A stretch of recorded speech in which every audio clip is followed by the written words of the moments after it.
I think the war will only end with some form of armistice in which Putin recognizes that he and Russia have been defeated, and the armistice is he's forced to accept an armistice. And thereafter, we will continue to be in a state of confrontation with Russia. Hello and welcome to Frontline for Times Radio with me, Kate Chabot. And today we're talking to retired British General Sir Richard Shirreff. During his 37-year military career, he's commanded troops on operations at every level. He was a tank commander during the First Gulf War, a divisional commander in Iraq. He's commanded NATO's Allied Rapid Reaction Corps and was Deputy Supreme Allied Commander Europe. He is the co-founder of Strategia Worldwide, a global risk advisory company, and wrote 2017 War with Russia. General Shirreff, welcome to Frontline. Thank you very much for your time. We're talking about the war in Ukraine, and Ukrainian generals are claiming to have breached Russia's formidable first line of defences in the south of the country. It's causing commentators to suggest the counteroffensive is poised to gather pace. What are you reading into this? Well, firstly, thank you for having me. I've read those reports. I've seen the open source intelligence. And I think on all matters to do with warfare and reporting from the war, I would counsel wait and see. I mean, clearly the Ukrainians are making progress, but we shouldn't assume that this presages a rapid shock and awe advance along the lines of what we saw in Iraq in 1991 or later on in 2003. What we have to remember is that the Ukrainians have had to fight their way through a really, really difficult set of pre-prepared Russian defenses, minefields, trench lines, awesome artillery attacks. And it's really difficult. And the Russians know about preparing defenses, and they'll have done it by the book, and they've had time to do it by the book. So if the Ukrainians are making progress, that is great news. And a testament to their ingenuity, their courage, and their sheer determination. But let's just wait and see before we jump to any conclusions. Some US security officials and policymakers have suggested that the lack of rapid progress in the counteroffensive means it won't actually succeed. But doesn't this actually just show a lack of appreciation of the scale of the challenge? Yeah, I mean, with greatest respect to them, I would tell them to get firmly back in their box. Let the Ukrainians know the business better than any US official or US journalist or such as you or any others, frankly. I'm not necessarily singling out the US. Give the Ukrainians the tools and they will do the job. They are doing it the way they know best, and they recognize that the way to dismantle Russian defenses, the way to penetrate Russian defenses is through the process of systems destruction. Destroy the Russian systems, destroy the artillery that is hindering their progress, and then focus on dismantling minefields steadily, carefully, minimizing casualties in order to set the conditions for an advance. And I don't think it helps anybody for commentators, armchair generals, and probably you count me as an armchair general, to try and criticize from afar. It's a basic principle. Let the guys on the ground and the girls on the ground who are doing the hard yards, who are really, really fighting their way through the complexities of this thing and shedding blood doing so, let them do it the way they've worked it out, but give them the tools to do the job. Because you say that expectations need to be managed in this counteroffensive. Do you think Western allies actually have a coherent expectations and strategy on Ukraine? Well, that's a really good question. I mean, talk about expectation management. I've always said, based on recent trips to Kiev and talking to senior people in the Ministry of Defense and elsewhere, that this is not going to be over with one counteroffensive. This is going to take time. And let's be clear, the Ukrainians are in it for the long run. They will do whatever they have to do to achieve defeat of the Russians, because they know that unless the Russians are defeated, Ukraine does not survive. So expectations have to be managed. And I think that we have to recognize that this is going to take more than maybe, this is not going to be done by 2023. Fantastic if it is, but let's be prepared for a really long haul. You mentioned earlier, given the weapons they need to achieve what their objectives in the counteroffensive, we know now that 200 troops have been trained on the US Abrams tanks, and around 10 of the 31 should arrive in the next couple of weeks or so. How generous and coordinated do you think the West has been in supplying Ukraine so far? And are there any lessons to be learned? Well, the answer is the West has been generous, but my goodness me, it's taken time. There's been a sort of incremental drip, drip, drip, whereas if the West had recognized back in February 2022 that Ukraine needed the stuff now and had turned the taps on then, the Ukrainian army and Ukrainian defense forces would be in a very difficult position. And this picks up your earlier point about strategy, which I didn't really answer, which is that, yes, there is a need for a clear strategy. The strategy should say that the West, NATO, is committed totally to Ukrainian victory, to the defeat of the Russians, and therefore working back right to left in good old strategy design style. What you do is you work out where you want to get to first, what you need to get to, and design the strategy and provide the means and the resources to get there.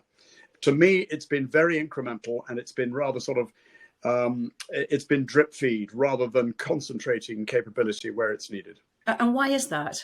Oh, I think this is Western political reluctance. I mean, let's be clear. On the one hand, NATO has absolutely come together, and it's said all the right things. But frankly, rhetoric has pushed ahead of reality here. And we're seeing a reluctance on the West's part to really turn on the taps in the way that it needs to be turned on. Take, for example, I mean, the tank argument, the tank story is a very good example of that. It starts with the Britain providing 14 Challenger 2. Well, 14 Challenger 2 is useful, but it's not a real battle-winning capability. It's only a tank squadron. It then followed. We then seen a good response from when finally the Germans removed the restrictions on the Leopard 2s. And then finally the Americans are only now providing M1 Abrams tanks. Well, how long has it been since the Americans announced that Abrams would be made available? And take F-16, another example. It's taken forever to make the decision about F-16s, and F-16s are not going to be contributing to the battle anytime in 2023, and it's going to take a long time to get them online. So at the end of the day, it's reluctance of the West to really do what needs to be done. And this is about a mindset shift that needs to recognize that this isn't just a war against Ukraine. It's a war against the West. It's a war against all of us in the West. And it's a war against Ukraine joining the West. And Ukraine are fighting on our behalf, and we've got to give them the capabilities they need. I'm just intrigued to know whether or not in your daily life now, you go around saying these kind of things to people who can make those kind of decisions, and what kind of response you get. Well, I'm not asked to state my opinions to decision makers, so I feed it in via talking to people like you, and hope that people who need to listen and can hear. Ukraine's Minister of Defense, Oleksiy Reznikov, is being replaced after the ministry was hit by a series of corruption scandals, military procurement scandals, allegations of bribery at enlistment centres. And he's not personally implicated. But President Zelensky says the ministry needs new approaches, other formats of interaction with both the military and society. What is he trying to do exactly? Well, if the team, I mean, this is clearly the prerogative of leadership. And if you feel as a leader that the team isn't delivering what you want them to do and what you want them to deliver, it is the prerogative of any leader to change the team. So I guess we have to look at it like that. And BAE Systems, in terms of developments, is the latest defence company to do a deal which will lead to the manufacture of Western weaponry in Ukraine itself. It does look like President Zelensky is kind of overhauling and transforming both his military and defence industry. Absolutely. And I think what you see in Ukraine is real ingenuity and the harnessing of technology in a way which it hasn't been harnessed before on the battlefield. I mean, clearly we've seen drones, we've seen the data-driven battle, and this is top to bottom. And I think it's going to place the Ukrainian army absolutely at the forefront of Western armies and NATO armies when Ukraine joins NATO. So on that subject, Ukraine will bring a great deal to NATO. And I think, they're learning the lessons from elsewhere. They've learned lessons from Israel. I mean, I visited, for example, in Kiev, a really impressive defense tech hub called Brave One, led by a group of young civilians, largely female-led, pulling together capabilities and with the idea of taking developments and ideas from a workshop or a kitchen table, from an inventor to the battlefield in around 2 months. And this is the way the Ukrainians are really tackling things, with extraordinary energy and drive. How do you think that's actually changed the course of the war, that kind of ingenuity, that use of drones, for example? Oh, I think it's changed the course of the war fundamentally, because the Russians have had to play serious catch up. And this has been, a David Goliath contest in which Goliath has been blundering around in a pretty, up to certainly initially, in a pretty incompetent way. Let's not underestimate the Russians in any way. But the Ukrainians have turned to technology and made some really startling advancements in it. So I think it's changed the way the fighting has been conducted. And this almost, in a sense, brings us back to where we started, about giving the Ukrainians the tools to do the job, and then letting them do the job in the way they've worked out works, because they've got experience of this. They defeated the Russians in the battle for Kiev. They defeated the Russians in the counteroffensive northeast of Kharkiv last summer. They defeated the Russians at Kherson, and they're working out how to defeat the Russians now in a systematic way, using all the capabilities at their disposal. Just to go back to the issue of the defence minister, if we could, for a moment, and the man who is being proposed to replace him, he's tough on corruption. He's also a Crimean Tatar. He's called Rustem Umerov. It looks like there is a strong message being sent there by Zelensky about his end game and his determination to retake Crimea. Well, I don't think there's any secret about the fact that President Zelensky has always said it's one of his 10 points for a ceasefire, which is that all of Ukrainian sovereign territory is returned to Ukraine. And of course, Crimea is Ukraine's sovereign territory and was annexed in 2014. And it's absolutely right that Ukraine should want all its sovereign territory back, and Russia evicted from all of Ukraine. I mean, as far as the individual is concerned, I can't comment. I clearly don't know him. The fact that he's a Crimean Tatar clearly sends an additional message about Ukraine's determination to get all sovereign territory in Ukraine back under the Ukrainian flag. Let's just talk now about President Putin's meeting with the Turkish president.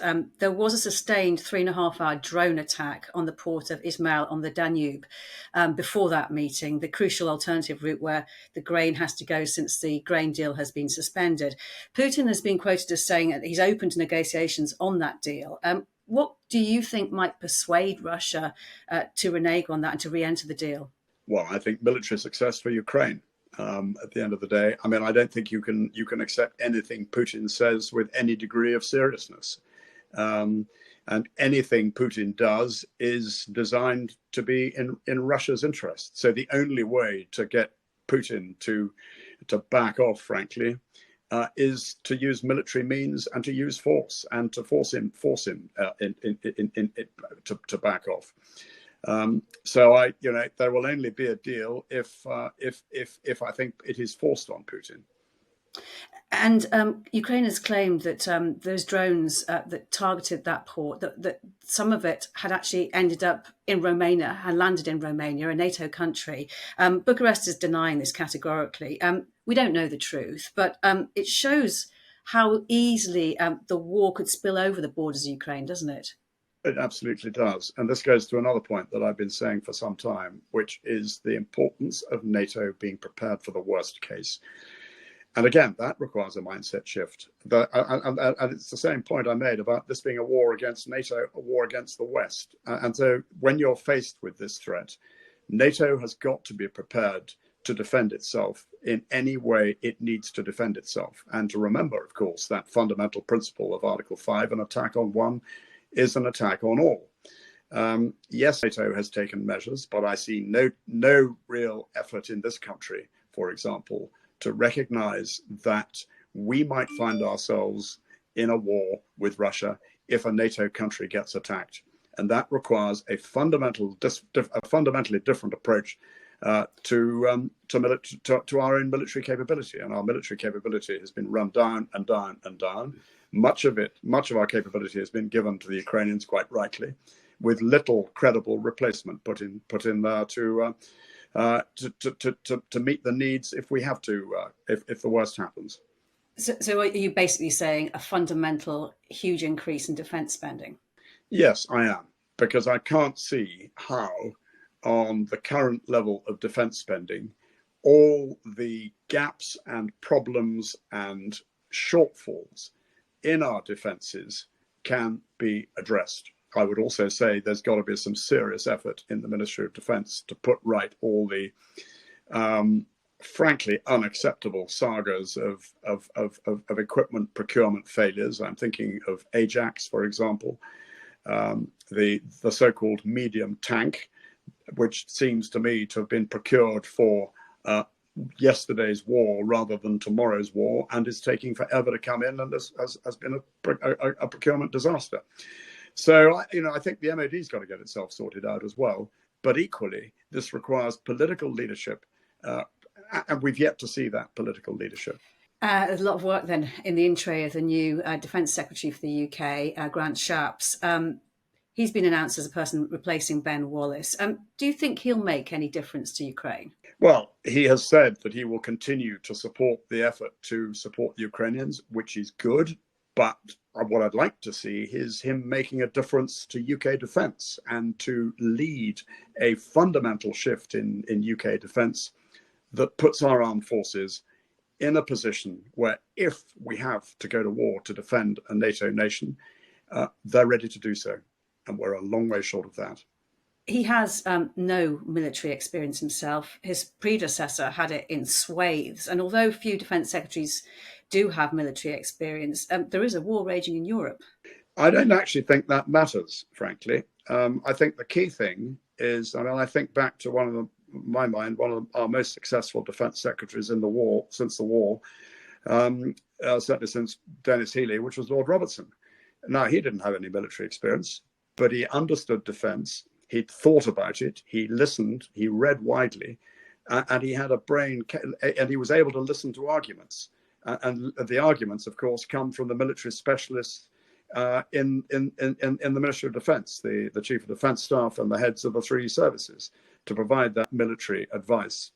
So the key thing, and I think in some ways, it might not be a bad thing to have no military experience or more military experience than a junior officer, because then perhaps he might be more prepared to listen to things openly. But the key thing is intellect, a curiosity, determination, and an ability to listen to advice. With or without President Putin, you believe Russia will remain a threat to Europe for decades. Can you explain the nature of that threat and how the West should defend against it? I do. And I think it's a really, we are in a new era. And the new era started in February 2014, when Crimea was annexed. And we're in an era which is going to go through a very difficult time as the Russian Empire finally collapses. This is going to be a long, drawn out and potentially traumatic process, because we have to remember, Russia's only ever been an empire. It's never been a sovereign state as Britain or Germany or France or Italy since reunification of Italy, or unification of Italy, have been sovereign states, or the United States of America, for example. It's an empire that has grown, swallowed up other countries, and has survived like that, like a sort of organism, and then it overreaches itself, collapses until it rebuilds itself and starts all over again. And the Russian mindset can only see Ukraine as an integral part of its sovereign state. I mean, in a sense, the parallel would be if Britain still thought that Ireland was somehow part of Britain, instead of being a sovereign state which we respect, admire, and are happy to have as a very good neighbor. Russia can't begin to think of Ukraine like that. And Russia will always seek to rebuild a Russian empire with Ukraine as an integral part. And not just Ukraine, I would include Belarus, Moldova, Georgia, and frankly, many in Russia will think of the Baltic states as part of the Russian Empire as well, and other parts of Eastern Europe potentially. And so the so what here is that Russia is only going to become, in my view, a responsible member of the international community, thinking in terms of recognizing international rule of law, unless what was done to Germany in 1945 is done to Russia. And that's never going to happen. So what?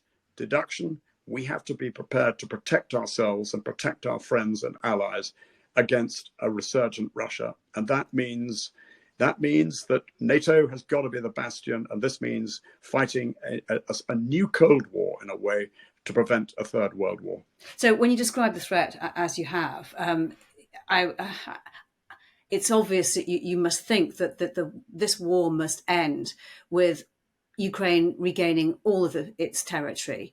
And I'm just wondering, yes, you must think that, but if it doesn't happen, then what? And if it does happen, then what? I think this war ends when Ukraine achieves enough of it, has secured enough of its sovereign territory to satisfy itself that it is secure. Now, whether that is all of sovereign Ukraine or not, that is a matter for the Ukrainian government and President Zelensky. I think the war will only end with some form of armistice in which Putin recognizes that he and Russia have been defeated, and the armistice is he's forced to accept an armistice. And thereafter, we will continue to be in a state of confrontation with Russia, hence the imperative of long-term deterrence that I've just described. General Sir Richard Shirreff, it's been great talking to you. Thank you so much for your time. You've been watching Frontline for Times Radio with me, Kate Chabot. Thank you to you for watching, to Morgan Burdick, our producer today. If you'd like to support us, you can subscribe now or listen to Times Radio for the latest news and in-depth analysis, or you can go to thetimes.co.uk. For now, though, thanks for watching. Bye-bye.